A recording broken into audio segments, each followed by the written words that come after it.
Greetings, I'm Webmaster Ray coming to you from my beer room with a lesson on WordPress website administration. So let's jump in. I will share my screen and we'll be using a website that I did recently for Brandywine Lighting Gallery in Wilmington, Delaware. And let me make myself smaller here. So we'll go over the most important things that you have to do. And so I usually open up the website in one window, and in a separate window, I will go to the admin area, which is the website /wp-admin. And in this case, I'll put in the username and password, which I would have given you, and you can always get, you can remember yourself so that you can log in easier the next time. And if you forget, there's always a lost your password, and it'll go to the email address that, that you originally gave me as the administrator. And so if I log in, and it opens up into the main dashboard area, where there's sometimes several notes on the top that you can simply ignore, or you can cross them out. If you're not quite sure, leave them there and have me check on them. But anyway, once you're in here, the left column has all the different things that you need. Many of the websites that when we create a website initially, there's not too many items on that left column, but every time you add a plugin for additional functionality, it will add someplace along here onto the list. Now, luckily, there's a few areas that are the most important places to go, and that is pages and posts. Posts is if you have a blog area where you write articles periodically. I ordinarily don't put that on most of my clients' websites, how it can be easily added. And the great thing about posts is that they work similar to pages. So pages is the area that you'll usually go to the most, because most any page of your website, except for the home page, that's where you go to make edits to the main area. And so, for example, on the Brandywine Lighting Gallery, the home page is slightly different. You'll see these different sections of the area. So I will show that to you after I show you the other pages. In other words, any other pages listed here. In this case, let's take a look at the About page. So we'll go to it on the live website. We'll take a look, and we'll use this as an example for adding and editing content. And so if I go back to my dashboard, I'll go to Pages or All Pages, same, and it opens it up into the index of pages in alphabetical order. The home page, also known as front page, that's how it's identified. So that's how you know it's the front page. However, you cannot necessarily edit it here. For now, let's look at the About page. If I click on it, when it opens up, if it looks like this, if it looks like a bunch of text, check over here. You can toggle between visual and text. When I work on a website, I'm usually doing it in text mode because it's easier for me to use actual code to make changes. In your case, you'll want to make sure the toggle is onto visual, which you'll be able to see because it looks like word processing. If there's only one row of icons here, the last icon says Toolbar Toggle, and that, you click it, and it will open up that second row of icons. In particular, things like text colors on that second row, so that's important. So we're talking the regular bold, italics, bullet point list, justifying it one way or another, links. So for example, right off the bat, I'll show you. The owner of this business is Tom Barry. So if I want to make his name red, I highlight it, text color, red, there it's in red. And so if I'm happy with that, then if I want to make it live, there's a blue update button. However, you don't want to hit that update button right away. It's best to, if you look above, there's a preview changes. WordPress gives you a lot of different ways to make sure you don't mess up the page. And so let's say we wanted his name in red, but I also want to do something else. I want to make something bold. So I will click that, make it bold. Okay, so there's a few things that we've done. Maybe I want to add some text here. And so here's my changes. If I like them, I can click Preview Changes. It opens up a new window so I can make sure that it looks the way that I wanted it to. So when the window opens up, I do see that there's red, there's bold, there's my new text right there. So everything is good. So I can close that window, just X right out of it. And since it looked good, if I hit Update, then it will make it live online. In this case, we're not going to do that because we're going to make some other changes. Let's say that we want to add some more text down here. If I want to add a line of text, after the last, in any area, I can put my cursor there. If I hit Enter, the automatic thing is to double space. If I hit Enter again, double spaces. So to get around that, if I want to do a single one, then I can hit Shift Enter, and it's just single space. So keep that in mind. Shift Enter allows you to single space. And so we're adding text, etc. If I want to add a link, contact me. I type it in, highlight, and here's the link icon right here. I put a link. Then, if it's an external link, I could type in the URL there. It's best to always click this link options icon right here, which opens up all your choices. Either if it's an external link, you can put the link, but then you can also say open in a new tab, which is often the case for an external link. Now for an internal link, the pages are all listed down here, and so here's what I wanted, contact us. So I click on it, hit the blue add link button, and there it is, there's my link. So if I want to see if this actually works, I can go back up here. I don't want to hit update yet, but I'll hit preview changes. And it opens up that page. And then we can come down, see here's the stuff we had originally done. And here's our link. If I hit contact me, it does in fact go to the contact us form so that we know it works. So I'll X out of that.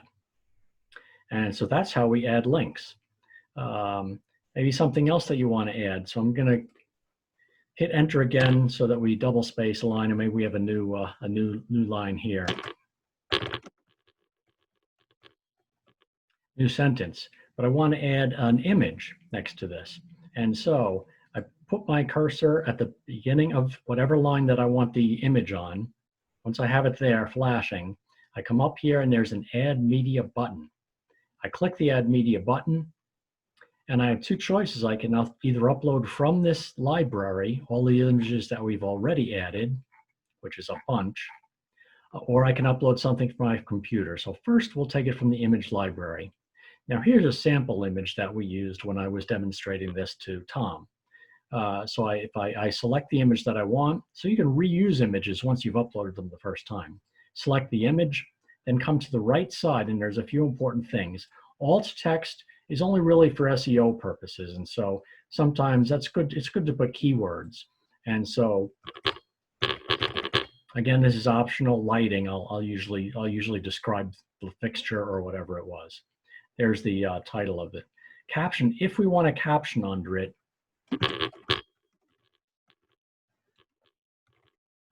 we would type it in here. Usually you don't need that, but we'll do it here just for demonstration. Some penguins I wrote. Description is not needed. The most important thing is alignment. So attachment display settings alignment. Do we want it on the left or the right or centered? Now the cursor is at the left, but I'm going to say we want the image on the right. So I'm going to click right, and then we can see that the full size is very large. We usually do not want full size. It would be too large. So the way to go often, if you're not sure, go medium. We click medium, then insert into page. Again, there's that blue button, insert into page. And here it is now. So here's where we had put the cursor next to the new sentence, but we wanted the image on the right side. And there's our caption right there, some penguins. Now, a fun thing is once we have it there is that, wow, because of the way the text is, it looks kind of funny way over there. So if I click the image, I can actually realign it. I can hit align left, and it actually makes a little bit more sense unless we're going to add a bunch more text. So again, if I like the way this is, I can either hit the blue update button, or to not take any chances, hit the preview changes and see how that looks.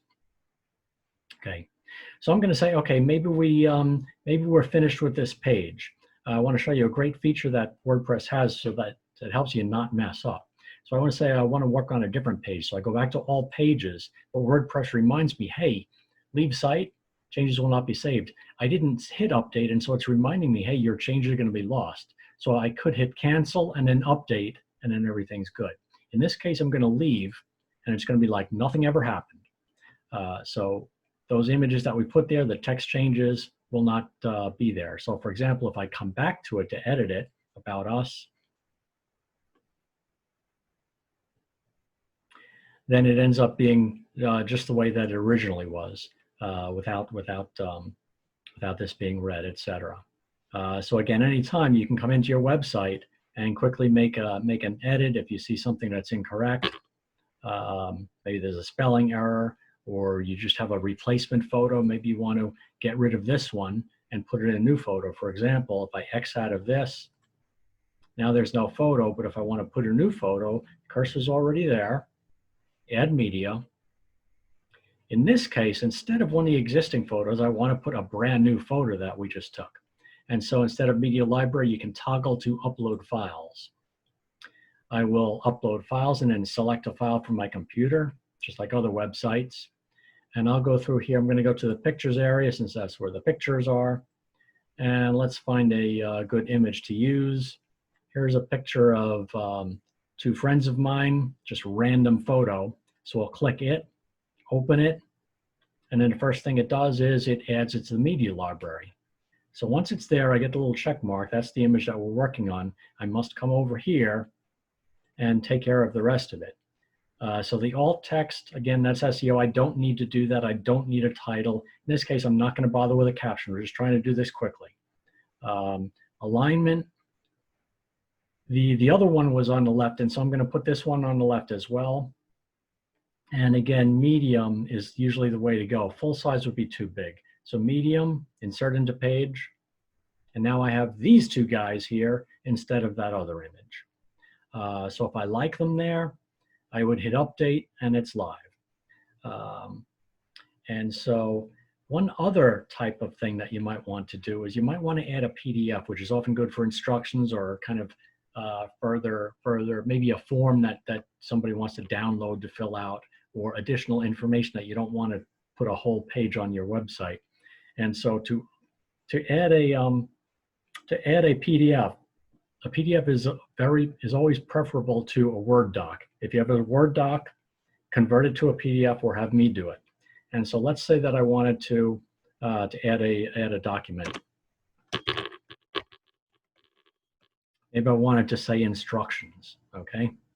And so I actually didn't have to write that there, but that's what we're gonna put. We're gonna eventually say instructions over here. And so I put the cursor where I want the link to the PDF to be. Add media. So a PDF is media just like images. I click the add media. I don't think I have any PDFs here right now. So I'm going to upload files, select files. And then it's not in my photos library. I'm going back to my documents area. I happen to have, here's a PDF from my running club's membership form. So this is the PDF I selected or whatever it is. Doesn't matter what the title is of it here. You click on it, open it up, and same thing. It uploads into your media library. So once it fully loads, luckily you can see it also. It looks like a PDF as opposed to something different. And so here's my document that's here. The only thing I need to worry about on the right side, we don't have to worry about alignment. The only item I need to worry about is the very first one, title. The title initially fills in as the file name, but that's usually gibberish or doesn't have any spaces. So I want this to be the text that it's going to say. And so I will erase what's here, and I'll put whatever I want the text to say. In this case, I'll say download instructions. Insert into page. And there it is, download instructions. Just to make sure that it works, so again, don't hit the update button just in case. Preview changes. And then when that comes up, we scroll down. Here's our download instructions. Let's click it, see what happens. And sure enough, it's opening an Acrobat. It is a PDF, so that's good stuff. So that's going to be very handy, especially if you want to put, again, any kind of instructions or something that's really not important to be on the whole website, or forms, or you might have a bunch of different forms that you want to upload. And so you can have as many of those as you want. And so I'll come back to this area. And so there's our PDF again. If we liked it, we would hit update. So let me demonstrate one more time. Again, for adding text, I can just do something, blah, blah, blah, blah, blah, blah, blah. If I hit enter, it double spaces, but if I hit shift enter, then it single spaces. Okay. But let's make believe that we really messed up, and we had hit update by mistake and we kind of messed up the page. WordPress has a super feature that is often, sometimes if it's not enabled, I can enable it, but revisions. So if you scroll down, you'll find revisions, and you just go back to the last one before that, and it goes to the previous version of the page. You would click on it and then just click yes, revert to that. If you have any questions, just get in touch with me. So that's the main stuff about pages. Now let's take a look at adding a page. So right now, here's all the different pages on our website: home page, about us, news, a bunch of different pages down here, drop-down menu. Let's say I want to add another type of light fixtures. And so I would go into the admin area, and I can go to pages, or there's add new right there. But if I went to the pages itself, there's my leave. I'm going to say, yeah, leave, like nothing ever happened. Again, here's all the existing pages. I want to add new, so I would click add new. And there's just two things. There's the title and the text. That's it. Put new light, and then for text, whatever the text is going to be. If I wanted to add that page, I would hit publish. And then it would be live, however, it's not in the menu yet. So again, if I wanted to hit publish, I would, but then I still have to go down to put it in the menu. To do that, I go to appearance and then menus. Again, it's saying, do I want to leave it? So it's not even going to create this page. So for the menu, the page that I just created often appears right at the very top, or you could, if you have many pages, you can search for the page. In this case, there's a news page already here. Let's just say that this is a page I'm going to add, and so I would hit check it, add to menu. Then once I've done that, it appears at the bottom, and so then I can drag it to the position I want it on. So if I want to put it like as a main menu, I would leave it not indented. But let's say that I want it as a drop down under reviews. I'll put it there, and I'm actually going to make this live for a minute just as a demonstration. So once I put it where I want it, I have to hit save menu. Now this is actually going to be live temporarily. So I'll go over to the live screen until I refresh the screen. Nothing happens, but I will refresh it. And now once it's refreshed, it should appear under reviews as a drop-down, and there it is. Okay, so now I want to go back, and I'm going to remove that page because we really didn't want it there after all. To remove it, I hit the down arrow, and there's remove here. Save menu, and it's back to normal. Okay, now I'll show you just briefly the home page. The home page, again, the about page and all the other pages, I traditionally like to put a sidebar here. It's a little bit extra. Most websites these days don't have them because it's extra work for the designer. However, it's old school, but I like it because if you're on mobile, you're not going to see it. It's going to be at the bottom of the screen anyway, so it doesn't hurt anything. And it makes the page a little bit easier to read, but also you can put in important things like phone number.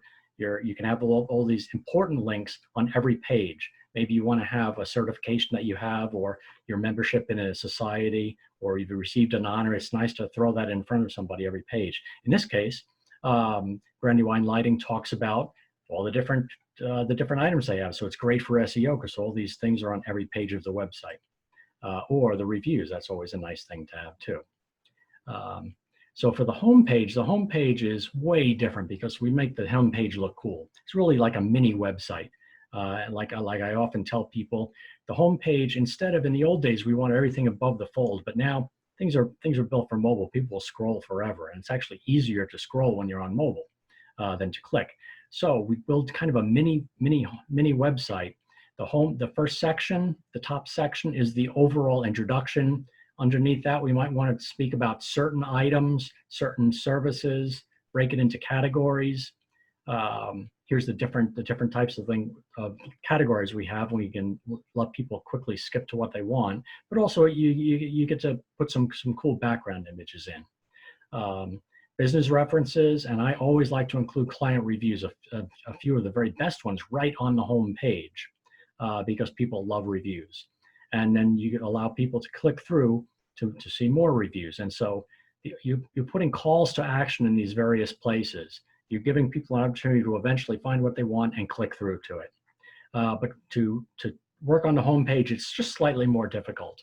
Now, depending on the theme that I've used to build your website, the home page, it may be in the pages menu, but often it's not. And so I'll tell you beforehand, or you could ask me. In this case, the front page is not controlled here.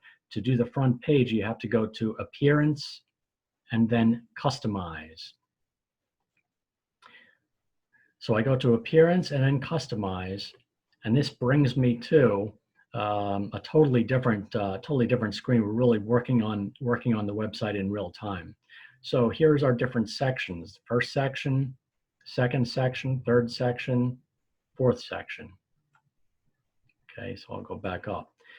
So to work, let's say I wanted to make a change to this second section here, residential commercial lighting. In this case, just a tiny change. I come to the left side and I look for widgets, because each section is a widget. Click on widgets, home section 1, 2, 3, 4, 5. This is the second one down, so it's home section 2. I click it, and then I have to open up that particular widget again, and we can see residential and commercial. So I'll open it, and then finally I can get to making the change. It's a little bit more difficult. It's a smaller area to work with. So again, the home page doesn't change as much. You can always have me make changes to the home page, but the idea is that the pages that you change most often, you can easily do. And after a little bit of practice, you can come in here and do this too. For example, if I wanted to add another sentence after this placement, put my cursor there, hello, and then it actually appears here after a few seconds. There's hello. If I like it, then I hit the blue publish. Or maybe there was a spelling error. I noticed that a word was spelled incorrectly. So I could make that change. Once I see that it looks good there, I could hit publish, and then it would be live. So again, the home page is slightly different. The even images, it might, I had to put columns in here, and so again, it's a little bit more difficult, but you could do it after some practice, or I could walk you through it a few times, and then you'll get it. In this case, we're not going to publish it. I'm going to hit X, and it reminds me this changes will not be saved, and I hit OK. That's not a problem. And so at any time, it's always good to get in here and practice doing some of the simple things: adding text, adding a photo, editing things on the main part of each page. The other, besides the home page, the other area of pages. So the home page has these widget areas. All of the other pages, let's go to the portfolio page. And that's kind of it has an index of each of the individual pages. But if I wanted to make a change in the sidebar, which appears on every page of the site, maybe I want to change a phone number or add a type of lighting, that is a widget area. So for the home page, they're all widget areas. On every other page, the header area is a widget, the sidebar is a widget, and the footer is a widget area. So any of these things, again, probably best have me do it, but Once you practice a little bit on the main part of the pages, you can try this. And so to do a widget area, if I go back into the admin area, it's under appearance is widgets. So I click widgets, and then it brings me to the index of all the widgets on the website. So again, there's our navigation menu in the header right area. For the sidebar, primary sidebar, that's what it's called. If I click this, I'll see that we have 3 different widget areas. Text above the social media widget is just the phone number, and then below here is most of the other text. And so here it is visually, so I could change something if I wanted to add headlight. Maybe we want to add a headlight there. And if I say that's good, I hit save, then it's live. Okay, so those are the widget areas, again, slightly more difficult. In this case, we're not making that live. Here's the footer area, same thing. And this in particular might be a little bit more difficult because besides the small space, I've added columns in here. And so you can probably navigate around that, but it could be risky. You don't want to break any of these things. It could break the code a little bit. Okay, and so again, there's other areas in the sides. For example, plugins. Plugins are to add any type of functionality, such as the contact form. That's a plugin. SEO. That's a plugin. Call now button, and that is what I do on most of the websites now to make it easy for your contacts to call you. When we're looking at it in mobile, I've got this phone icon that's right here. That's always on the bottom of the screen, so it's very easy for them to contact you. It's one of my favorite plugins ever. At any rate, so other plugins, there's a whole list of them. Here's the columns, gallery of photos. If you have a gallery, you have to install plugins. So there's many plugins that I have to include. Here's one for our SSL certificate. So I just wanted to make you aware of that's what plugins are. Let me show you finally one kind of fun thing, the visitor statistics. So I can install Google Analytics, but it's a little bit easier to use this other one, Stat Counter, which I usually install, and I give you a separate login for that. So I come to the dashboard, I click Stat Counter Stats, and that brings open the stat counter, which we have to log in additionally. And so I will do that. In this case, to log in, username and just regular password. See if I can get this right time. Log in. And then there's a lot of different things that you can do with this. We're on the free version of this. You can get a paid version, but you really don't need it unless you get a lot of traffic to your website. You can always add it later on. All right, so once you log in, the first thing you'll see is the overall, usually the last week's worth of stats. This website I recently redesigned, but the website's been around a long time, so it gets a good amount of traffic. And so there's many different types of things that you can see. And so view stats, I'll click that, and then we can see here's the last week's worth of stats. The green is page views. That's individual. That could be the same person clicking around all the pages. So I usually don't even look at that. I'm not too concerned with that. I'm concerned with the number of different visitors we get, which is sessions and visitors is typically the most important thing that I'm looking for. And so even new visitors, it's nice to get some new visitors. But let's make it simple for ourselves, and let's say, okay, here's Thursday 16, Friday 14, Saturday 18. And so we can change it to different, we can look at it on a weekly basis. In this case, the website has not been around for very long. And so I could actually look at all time for this year. And we've only got statistics for this so often. And naturally, the current week is always going to be low because it's always in progress. But it's nice to see those numbers going up. And so there's a lot of different reports. For example, pages. We can see which pages are the most popular. In most cases, certainly the home page will be the most popular, but if you have a lot of different pages, it might be nice to know which ones are the most important to people. Contact us is number 2 here, which is good. That means that people are actually considering contacting us. In this case, you've got a lot of different types of light, so we can see which one people are clicking on. If you send out an email, you can come in here and see if it actually boosted your page views. There's many types of reports.